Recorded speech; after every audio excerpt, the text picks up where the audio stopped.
Next, we are going to study about the preparation and purification of colloids, the preparation methods of colloids and the purification methods of colloids.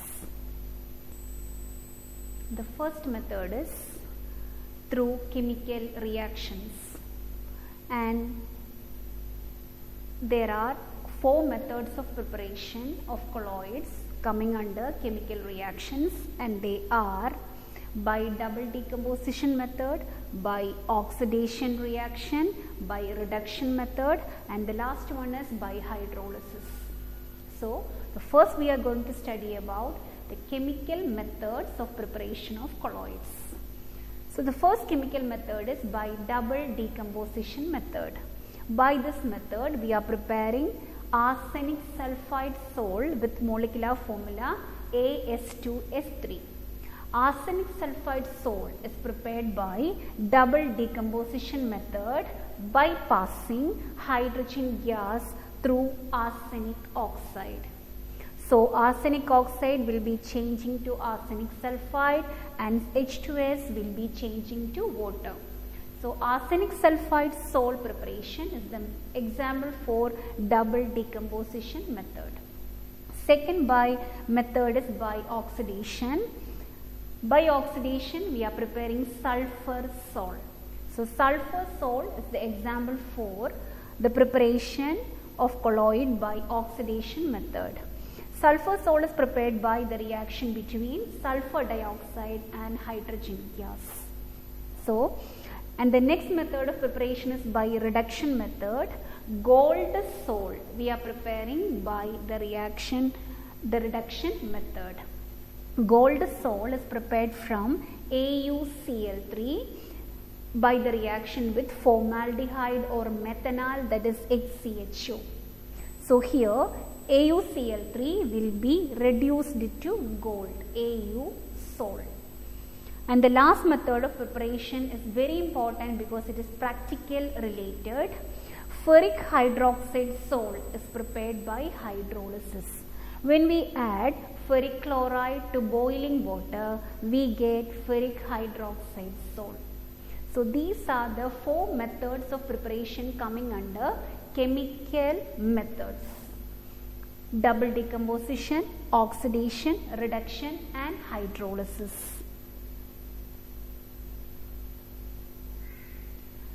The second method of preparation is by Bredick's arc method or electrical disintegration method. This method is mainly used for the preparation of metal salts like gold salt, silver salt, platinum salt, etc. So, as it is shown in the diagram, if we want to prepare gold salt, we have to take the metal as gold itself. So, here we have 2 metal electrodes. In the middle there is an electric arc. Then these electrodes are immersed, or the electrodes are dipped in an electrolyte. Usually the electrolyte that we are using here is water mixed with traces of alkali, or we can say alkaline water.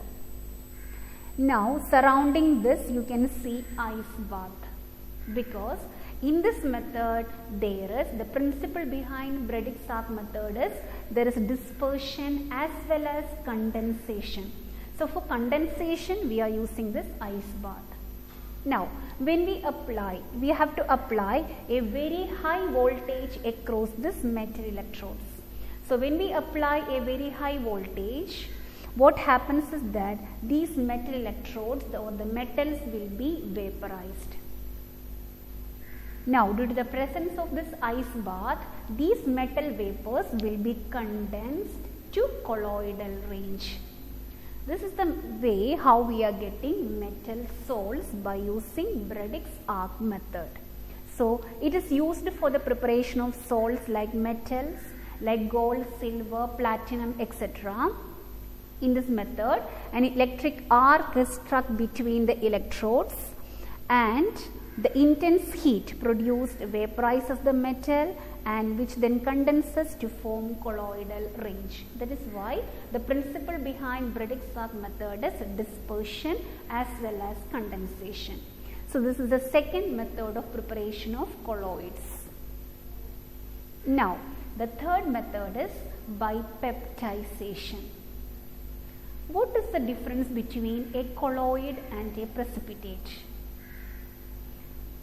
The main difference is, when we look a precipitate and when we look a colloid, the main difference is precipitate is able to settle under the force of gravity. But the colloidal particles, since the size is small, they will be remaining in the dispersion medium. They are not able to settle at the bottom. So peptization is actually, it is a conversion of a precipitate. Peptization is defined as, it is the process of conversion of a precipitate into a colloid. So how we can convert a precipitate into colloid? The other difference between a precipitate and a colloid is this, the difference in the size is only in the appearance. The main difference between a precipitate and a colloid is, precipitate does not have any charge, but all the colloidal particles are charged. Either it will be positive or it will be negative. Like electrolyte, for example, NaCl is an electrolyte. In NaCl we can see both Na plus ions and Cl minus ions. Like that, we cannot see the particles in a colloid. Either the whole colloid will be positively charged or it will be negatively charged. So peptization is the process of conversion of a precipitate into a colloid. So how we can convert a precipitate into colloid? Give charge to precipitate, then it will become a colloid. The size decreases and it becomes a colloid, and it is done by adding electrolytes. So peptization is defined as the process of conversion of a precipitate into colloid by shaking with small amount of electrolyte. So what happens is that the precipitate will absorb any of the ion from the electrolyte and it becomes charged. So how we are converting a precipitate into colloid? By mixing with small amount of electrolyte. That small amount is very important. If you are adding large amount of electrolyte, again it will go back to precipitate form. And the electrolyte that we use for this purpose is known as peptizing agent. During peptization, the precipitate absorbs one of the ion of the electrolyte on its surface, and this causes the development of positive or negative charge on the precipitate, and the precipitate, which is having larger in size, will break into smaller size and will go to the dispersion medium and will be converted as colloids. Okay. So this is about the preparation methods of colloids. Next we have the purification. What do you mean by purification?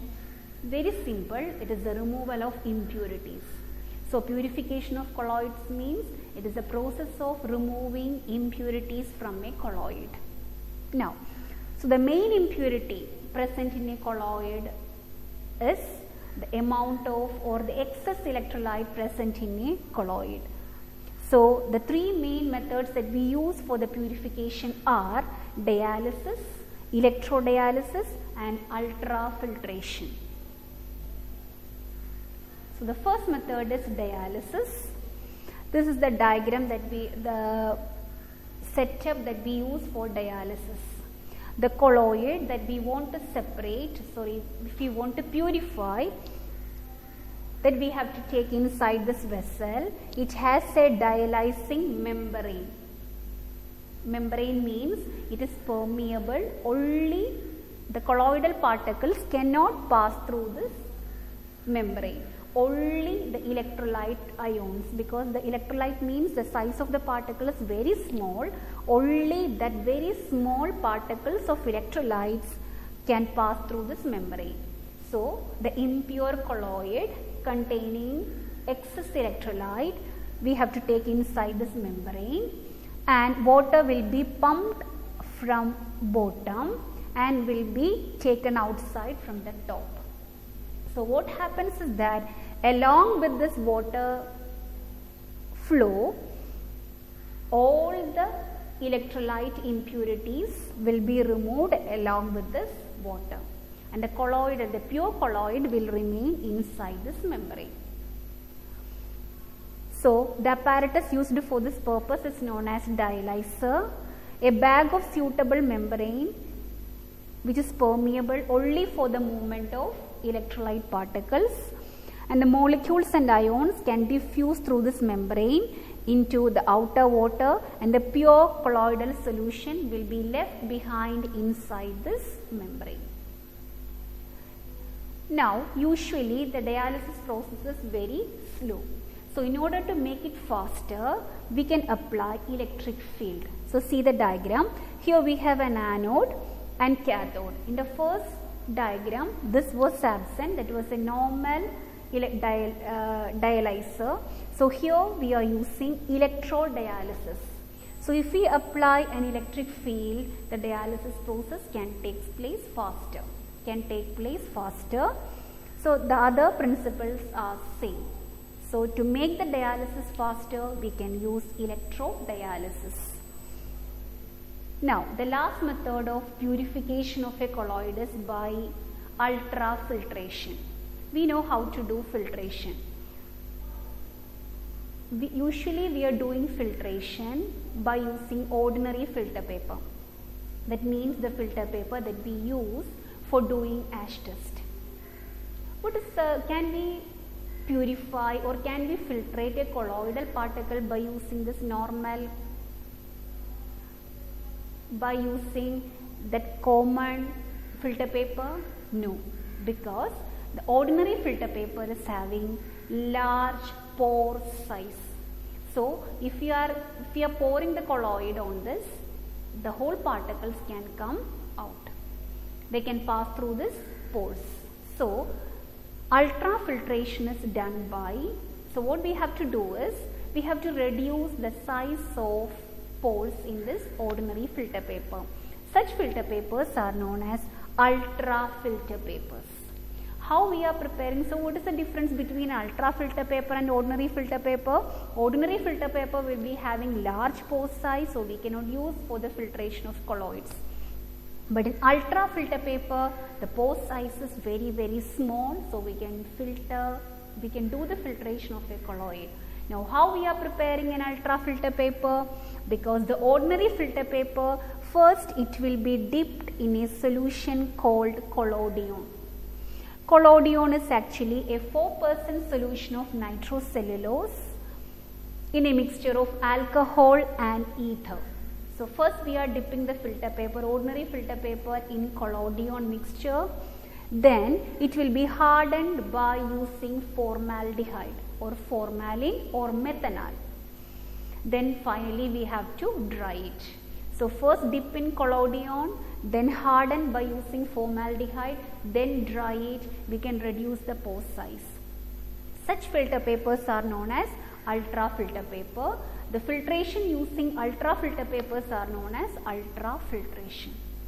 So as usual, like dialysis, ultrafiltration is also, filtration is always a slow process. Here, since the pore size is less, the process will be very, very slow. So to make it faster, we can use suction pump. So these are the methods of purification of colloids: by dialysis, by ultrafiltration, by electrodialysis. Thank you.